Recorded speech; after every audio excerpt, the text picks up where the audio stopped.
Hi MS എക്സലിൽ ഞാൻ ഒരു table create ചെയ്ത് വെച്ചിട്ടുണ്ട്. Item, manufacturing date, months, expiry date, അങ്ങനെ 4 കോളംസ് ആണുള്ളത്. നമുക്ക് കാൽക്കുലേറ്റ് ചെയ്യേണ്ടത് എക്സ്പയറി ഡേറ്റ് ആണ്. അതിനുവേണ്ടി നമ്മൾ ഉപയോഗിക്കുന്ന ഫംഗ്ഷൻ ഈ ഡേറ്റ് ഫംഗ്ഷൻ ആണ്. നമുക്ക് നോക്കാം. ഈക്വൽ ഈ ഡേറ്റ്,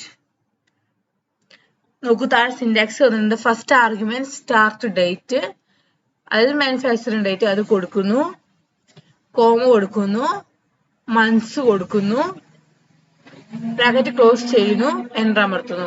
നോക്കൂ എക്സ്പയറി ഡേറ്റ് കിട്ടിയിട്ടുണ്ട്. ഇനി നമുക്കിത് താഴോട്ട് അപ്ലൈ ചെയ്ത് നോക്കാം. അങ്ങനെ എല്ലാവരുടെയും എക്സ്പയറി ഡേറ്റ് കിട്ടിയിട്ടുണ്ട്. അപ്പൊ നമ്മുടെ എക്സ്പയറി ഡേറ്റ് കിട്ടാൻ വേണ്ടിയിട്ട് ഉപയോഗിച്ച ഫംഗ്ഷൻ ആണ് ഈ ഡേറ്റ്.